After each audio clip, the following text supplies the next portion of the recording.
आप देख रहे हैं स्वराज टुडे न्यूज, हर खबर पर हमारी नजर।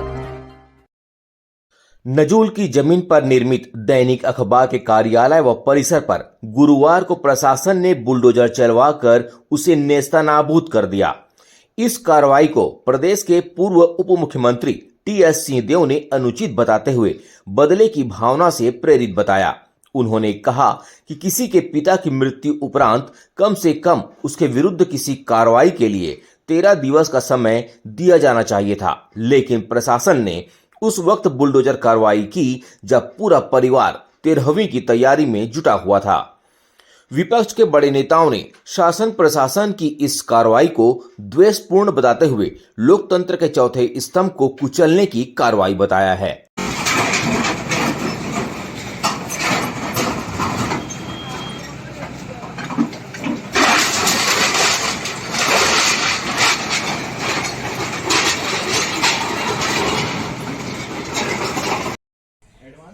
शकीला जी, अनूप मेहता जी, सब सारे लोग हैं। उस कमेटी ने जो यहाँ देखा और जो लोगों से चर्चा की, तो प्राथमिक जांच में हम लोग को जो दिख रहा है उसमें ऐसा प्रतीत होता है कि शासन ने दुर्भावनापूर्ण ढंग से ये कार्रवाई की है और ये कार्रवाई संवेदनहीनता से भरी है। जिनके यहाँ पिता की मृत्यु हुई हो, दशगात्र नहीं हुआ हो, उस समय पर ये कार्रवाई बाद में भी की जा सकती थी यदि कार्रवाई करना ही थी। तो एकदम संवेदनहीनता है और ऐसा प्रतीत होता है कि शासन के दबाव में प्रशासन ने कार्य किया है, क्योंकि बहुत सारे ऐसे घर हैं अंबिकापुर में जो नजूल भूमि में बने हैं और एक ही दिन में सारी कार्रवाई करना और भी बहुत सारी बातें जो अखबार में छपा है, कड़ियाँ इतनी जुड़ती जा रही हैं जिससे स्पष्ट हो रहा है कि कार्रवाई दुर्भावनापूर्ण है, द्वेषबश है। और चूंकि सत्ताधारी लोगों के खिलाफ छापा है समाचार पत्र ने, इस दैनिक समाचार पत्र ने, इसलिए दैनिक समाचार पत्र पर कार्रवाई है। ये प्रजातंत्र का चौथा स्तंभ है। जांच रिपोर्ट बन गई है, कहाँ सौंपा जाएगा और आगे क्या कार्रवाई होगी? जांच रिपोर्ट अभी हम लोगों ने जांच की, हमारे सभी माननीय सदस्य यहाँ हैं, उन्होंने जांच की है, सारे दस्तावेज लेंगे और जांच रिपोर्ट बनाएंगे और उस जांच रिपोर्ट को प्रदेश कांग्रेस कमेटी को सौंपेंगे। शासन तक भी जाएगी वो, और जो ये गलत कार्रवाई हुई है, जिनने गलत कार्रवाई की है उन पर कार्रवाई की जाए, किन किन निर्देश पर कार्रवाई की है उन पर कार्रवाई की जाए और इस तरह की द्वेषपूर्ण कार्रवाई किसी और के ऊपर ना हो, ये उद्देश्य है। और इनको क्षतिपूर्ति दी जाए, क्योंकि ये स्पष्ट है कि ये कार्रवाई अवैधानिक रूप से हुई है, नियमों का पालन नहीं हुआ। उन सारी स्थितियों में जो कार्रवाई हुई है वो कार्रवाई तो स्थगित तो होना ही चाहिए और जिन लोगों ने गलत कार्रवाई की है उनके ऊपर वैधानिक कार्रवाई होना चाहिए। इसमें बात जानकारी आई थी, प्रतिष्ठान के जो प्रोप्राइटर हैं उनने मुझे भी फोन किया था, लेकिन तब तक दुर्भाग्य से कार्रवाई चालू हो चुकी थी। सुबह सुबह उनका फोन आया था, उन्होंने बताया कि कार्रवाई चालू हो चुकी, तो रुकने की बात नहीं हो पाई। मेरी जानकारी में यह बात आई कि उन्होंने जो पूर्व सरकार का एक व्यवस्था था कि 152% में आपके कब्जे की अगर जमीन है तो इसको आप रेगुलराइज कर सकते हैं, 152% पटा के आपको उसका पट्टा मिल सकता है, जो भी भूमि की कीमत है उसका 152%। तो वो प्रक्रियाधीन था, लेकिन नई सरकार ने, वर्तमान सरकार ने एक कैबिनेट से निर्णय लिया कि वो 152 की हम योजना बंद कर रहे हैं। और जैसे ही वो योजना बंद करने का कैबिनेट का निर्णय आया, वैसे ही ये प्रतिष्ठान के जो प्रोप्राइटर हैं इनको नोटिस दे दिया गया कि आप इसको खाली करिए इत्यादि कार्रवाई करेंगे। उस बीच में दो तीन बातें जानकारी में आई। एक, ये मामला प्रक्रियाधीन था तो उस पर विचार होना चाहिए था संवेदनशील तरीके से।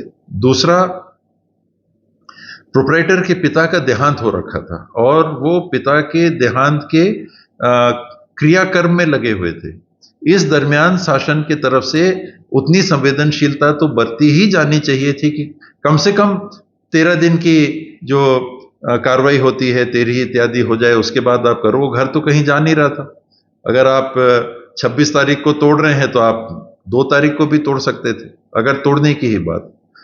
तीसरा कि अगर आपने किसी के ऊपर इस बाबत कार्रवाई की कि उन्होंने सरकारी जमीन पे कब्जा कर रखा है, तो अगल बगल भी लोग थे जिनने सरकारी जमीन पे कब्जा कर रखा है, तो उन्हीं का क्यों तोड़ा गया? तो जो कमियां हैं वो यही है। एक, प्रक्रिया चल रही थी तो उनको अवसर दिया जाना था पट्टा देने का, नहीं है, आपने नोटिस दिया, मान लीजिए तोड़ना ही था, तो जब पिता की मृत्यु हुई है और उन्होंने जवाब में भी दिया कि पिता की मृत्यु के उपरांत जो दुष्कर्म इत्यादि हैं, तेरी की जो प्रक्रियाएं रहती हैं, धार्मिक व्यवस्थाएं रहती हैं, उसमें वो हैं, उतना समय उनको देना ही चाहिए था। और तीसरा कि एक व्यक्ति का क्यों तोड़ना? कब्जा तो बहुत लोगों का है।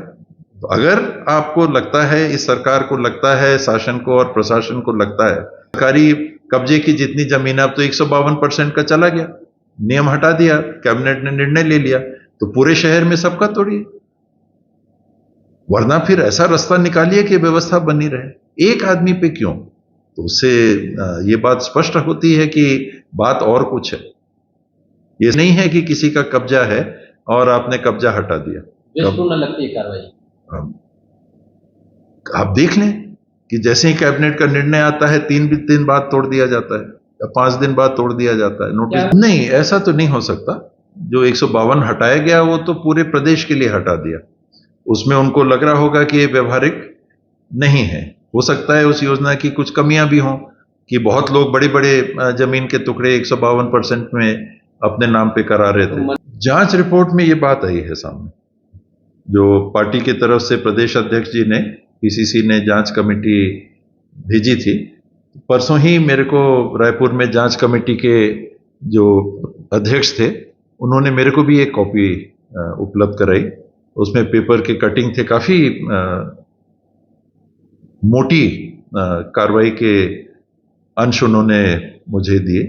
तो उसमें ऐसी बातें हैं, ये जांच का विषय है, ऐसा नहीं होना चाहिए। बदले की भावना से नागरिक के ऊपर कार्रवाई किसी भी सरकार को नहीं करनी चाहिए।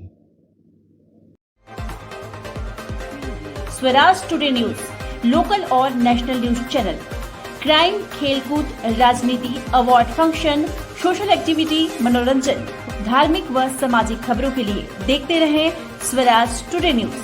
चैनल को सब्सक्राइब करें और बेल आइकॉन दबाना ना भूलें।